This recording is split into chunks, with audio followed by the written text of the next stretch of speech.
प्यारे विद्यार्थियों नमस्कार। मेरे YouTube चैनल पर आपका बहुत बहुत स्वागत, अभिनंदन।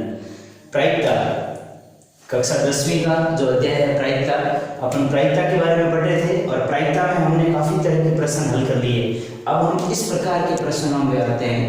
बोर्ड परीक्षा के अंदर एक नंबर का जो प्रश्न है वो कुछ इस प्रकार से आता है कि किसी घटना के घटने की प्रायिकता दे रखी है और आपको उसके नहीं घटने की प्रायिकता ज्ञात करनी हो।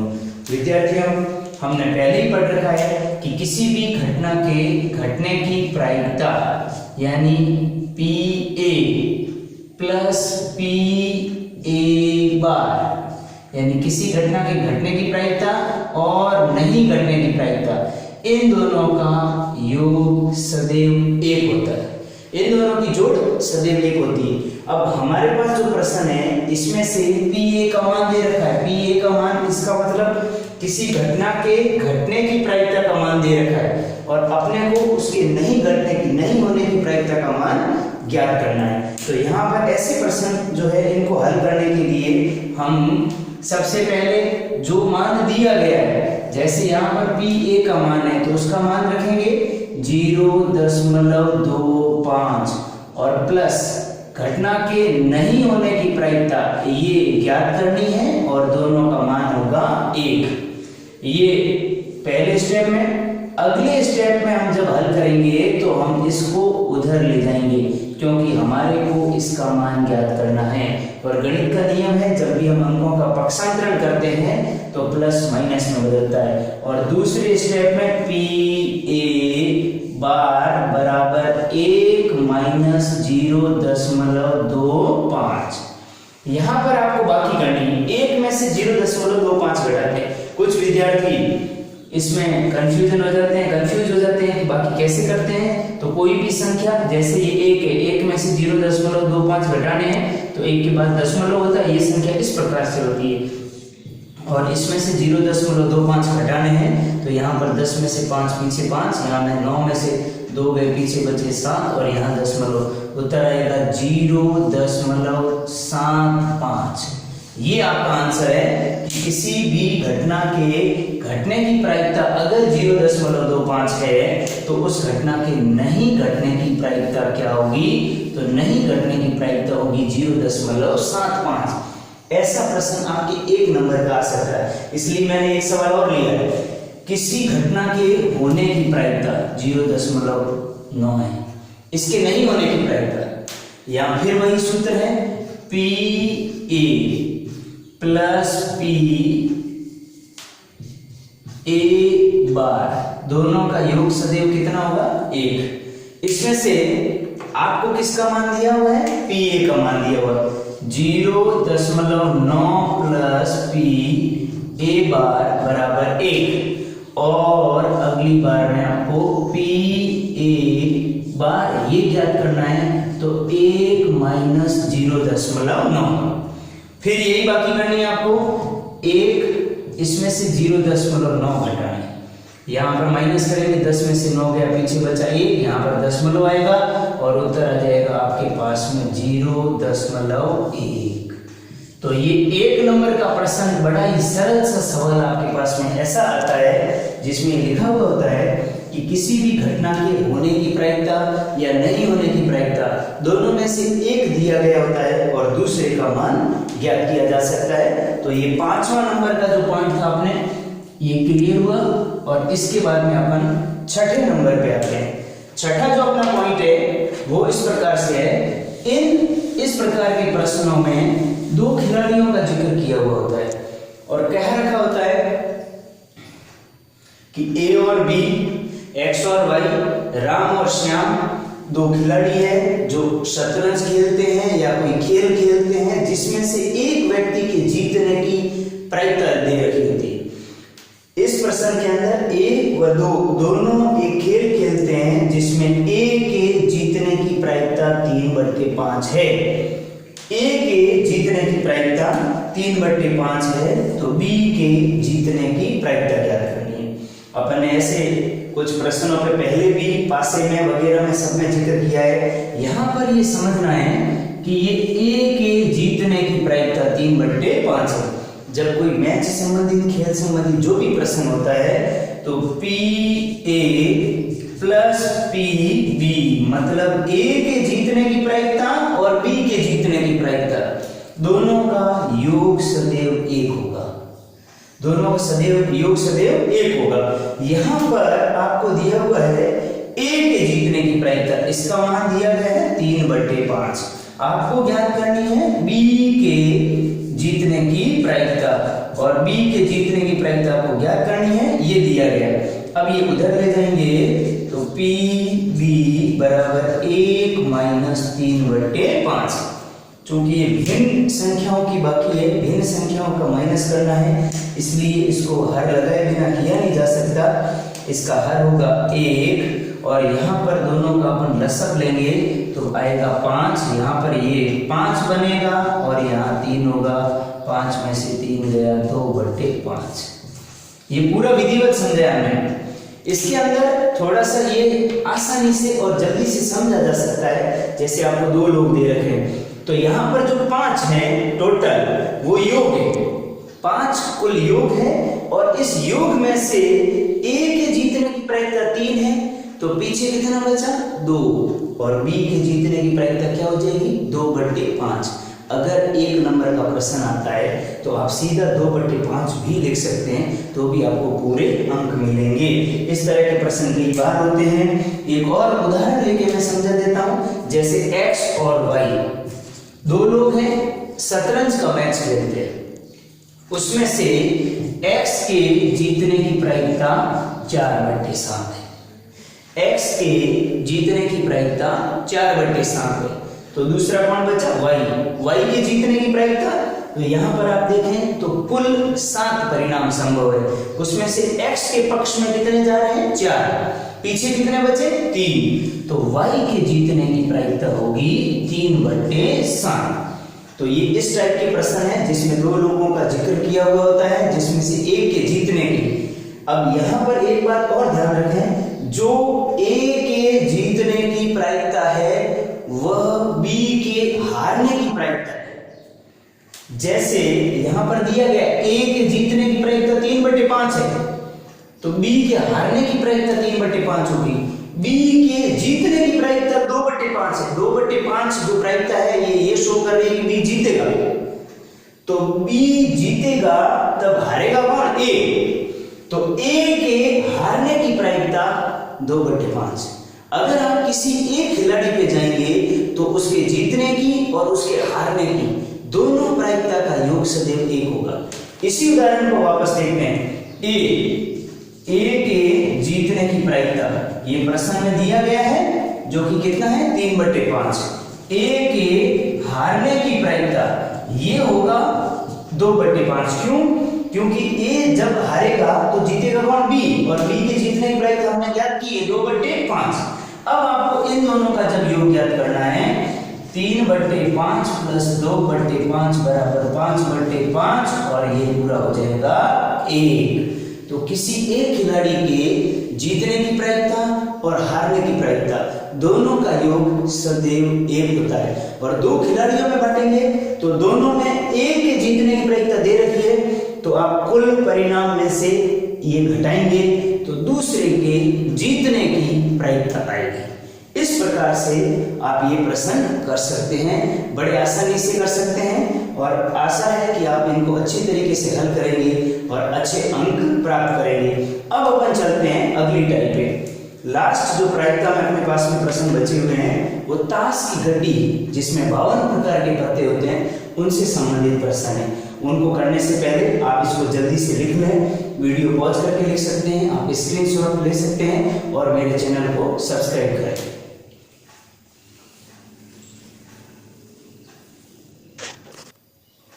अपन चलते हैं अगले प्रश्न पे। अगला प्रश्न बहुत इंपॉर्टेंट है, बहुत ही महत्वपूर्ण प्रश्न है। ताश की गड्डी, जैसा कि आप सब लोग जानते हैं ताश की एक गड्डी में कुल 52 पत्ते होते हैं। यहाँ पर मैंने पूरा उसका पोस्टमार्टम किया है, पूरा का पूरा विवरण लिखा है कि 52 पत्तों में से क्या क्या होता है। तो 1 मिनट के अंदर आप ये समझ लें 52 में से 26 पत्तों का रंग काला होता है और 26 ही लाल रंग के होते हैं। 26 में से 13 और 13 ये 2 पान और हुकुम में बंटे हुए होते हैं और और ये लाल और ईंट में बटे हुए होते हैं। इस प्रकार से 13 के 4 समूह होते हैं ताश के पत्तों में। एक 13 का जो समूह होता है उस समूह में से 10 पत्ते ऐसे होते हैं जिन पे नंबर लगे हुए होते हैं, अंक होते हैं 1 से 10 तक, और उसके बाद में 3 पत्ते होते हैं वो चित्र वाले होते हैं। चित्र वाले 3 पत्तों का विवरण यहाँ है, एक गुलाम होता है, एक बेगम होता है और एक बादशाह होता है। इस प्रकार से ये पूरे के पूरे ताश के 52 पत्तों का विवरण है और इससे संबंधित जो प्रश्न पूछे जाते हैं उनको थोड़ा सा ध्यान से समझें। सबसे पहला जो प्रश्न है वो इस प्रकार से 52 पत्तों के ताश की गड्डी में से एक पत्ता यादृच्छिक रूप से निकाला जाए तो क्या प्रायिकता होगी कि निकाला गया पत्ता या वह पत्ता, सबसे पहला प्रश्न है, लाल रंग का पत्ता हो। हमने यहाँ बिल्कुल अलग कर रखा है सब। इसका उत्तर ज्ञात करने के लिए कुल परिणाम, पत्ते कुल कितने होते हैं 52। 52 में से लाल रंग के पत्ते कितने हैं? लाल रंग के पत्ते हैं 26। ये इसकी आपकी प्रायिकता होगी 26/52। अब ये भिन्न संख्या है और इसको काटा जा सकता है। इसके अंदर 26 का भाग एक बार गया और इसमें गया 2 बार, सीधा उत्तर आ गया 1/2। आप इसको सरल 2 से काट सकते हैं, पर आपको जब तक काटते रहना है जब तक अंश और हर किसी एक संख्या से कट रहे हैं और अंतिम में आपका उत्तर आएगा 1/2। ये पहले प्रश्न का उत्तर है। यहाँ पर मैंने विविध प्रकार के समस्त प्रश्नों को समावेशित करने की कोशिश की है। दूसरा है बादशाह हो, तो यहाँ ध्यान दें पूरे 52 पत्तों में से यहाँ किसी एक का बादशाह नहीं कहा गया है। 52 जो पत्ते होते हैं उसमें से बादशाह कितने होते हैं? इसका भी अपना बादशाह होता है, इसमें भी बादशाह होता है, इसमें भी बादशाह होता है, इसमें भी बादशाह, यानी हर एक समूह में एक बादशाह होता है। तो टोटल 4 समूह हैं तो बादशाह हो गए 4। बादशाह होने की प्रायिकता, तो कुल पत्ते 52 में से बादशाह कितने हैं? 4/52। इसको काटा जा सकता है, आधे की 2 का भाग दिया, इसमें 2 बार गया, इसमें 26 बार गया, और काटा जा सकता है, इसमें 2 का भाग दिया 1 बार गया, इसमें 2 का भाग दिया 13 बार गया। प्रश्न का उत्तर आएगा 1/13। बादशाह होने की प्रायिकता 1/13। तीसरा प्रश्न सी, संख्यात्मक पत्ता नहीं हो।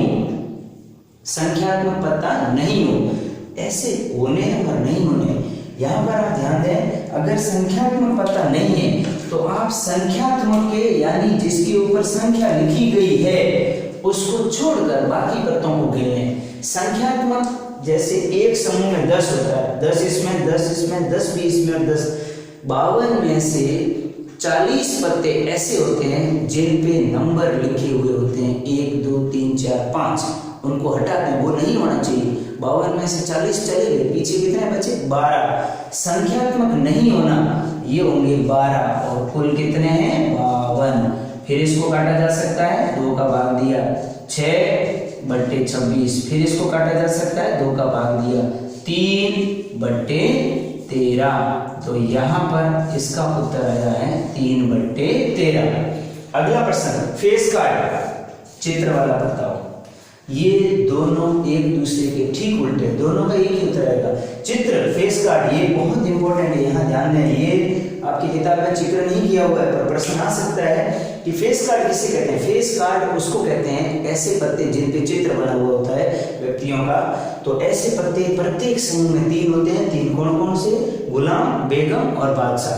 तो 3 इस समूह में, 3 इस समूह में, 3 इसमें और 3 इसमें, टोटल 12 पत्ते हो गए। ठीक ये इसका उल्टा, यानी अगर संख्यात्मक नहीं होगा तो वो फेस कार्ड होगा, और फेस कार्ड होते हैं 12 टोटल हो गए 52, और इसका फिर वही उत्तर आएगा 3/13।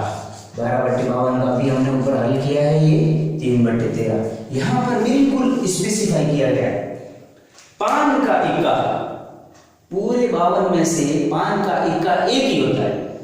पान का इक्का यानी यहाँ से ये कोई भी एक संख्या 13 में से एक जो है वो पान का इक्का होता है, और पान का जो इक्का है वो इस प्रकार से एक ही पत्ता है तो उसकी प्रायिकता होगी 1/52। इस प्रकार से आप ये ताश संबंधित सारे प्रश्न हल कर सकते हैं। और भी मैं आपको इसमें उदाहरण समझा देता हूँ।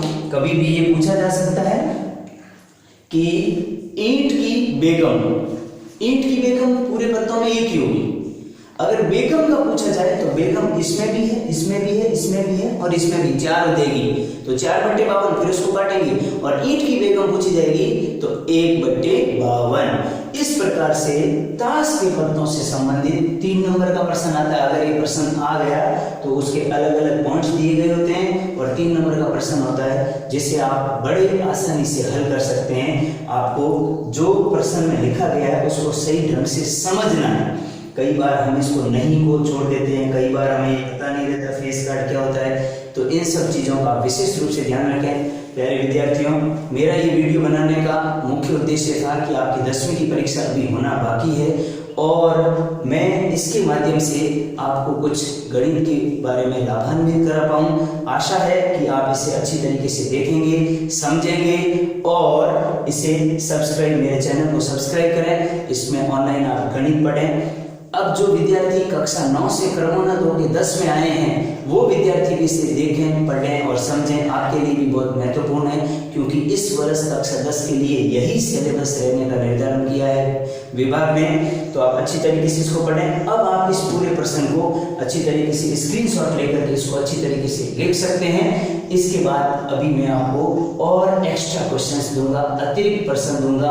आपकी पुस्तक के अंदर 11 उदाहरण है, 18वें अध्याय में 11 उदाहरण है और 11 प्रश्नावली, 18वीं प्रश्नावली में 11 प्रश्न है, 11 और 11 22 और कुछ मैं अभी आपको अतिरिक्त पुस्तक के अतिरिक्त प्रश्न देने जा रहा हूँ। अगर आप इन सभी प्रश्नों को बहुत अच्छी तरीके से हल कर लेते हैं तो आप परीक्षा के अंदर 4 में से 4 पूरे अंक प्राप्त कर सकते हैं। मेरा उद्देश्य ये है कि कमजोर से कमजोर विद्यार्थी इसमें पूरे में से पूरे अंक प्राप्त करें क्योंकि पूरी गणित में सबसे सरल टॉपिक प्रायिकता है। अब अपन अगली बार मैं आपको इसमें प्रश्न देने अतिरिक्त प्रश्नों को दे रहा हूं, इसको आप जल्दी से लिखें। कुछ प्रश्न मैंने आपको दिए हैं जो पाठ्य पुस्तक के अतिरिक्त है। यहाँ आप इन प्रश्नों को हल करने की कोशिश करें। प्रश्नों में आप ध्यान दें कि प्रश्न जो दिए गए हैं तो ये 4 सवाल इधर है, 4 के आंसर से इधर है और 5, 6, 7 और 7 की उत्तरमाला इधर है। पहले उत्तरमाला नहीं देखनी है। सबसे पहले आप कुछ प्रश्नों को ध्यान से मैं अंडरलाइन कर देता हूँ। जो इम्पोर्टेंट चीज है, जो प्रश्न में आपको ध्यान रखने के लिए, फरवरी महीने में 5 सोमवार होने की प्रायिकता, यहाँ बादशाह नहीं होने की प्रायिकता है। 2 पासों को एक साथ उछालने पर उनकी संख्याओं का योग 12 आने की प्रायिकता है। यहाँ पर ये इम्पोर्टेंट चीज है कि 2 पासे जो है जब उनको एक साथ उछाला जाता है तो दोनों का योग 12 आने की प्रायिकता है। यहाँ पर ये ए और बी के बीच में शतरंज का मैच है तो ए के हारने की प्रायिकता और बी के जीतने की प्रायिकता क्या होगी। आपको एक दे रखी, दूसरी इस प्रकार से ये करना है हल। और 7वां सवाल है, जो अगर टोकरी में फल हो सकते हैं, थैले में गेंद हो सकती है, उसमें से ये 4 भाग है। फलों में संतरा हो और फल के अंदर आप इसको अच्छी तरीके से वो संतरा हो। दूसरा जो ऑप्शन है वो है आपके केला नहीं हो। पहले में वो संतरा हो, दूसरे में केला नहीं हो, तीसरे में आम हो और चौथे में नींबू हो। आप इन प्रश्नों को अच्छी तरीके से हल करें और अच्छे से अपना गणित का एग्जाम दें। All the best.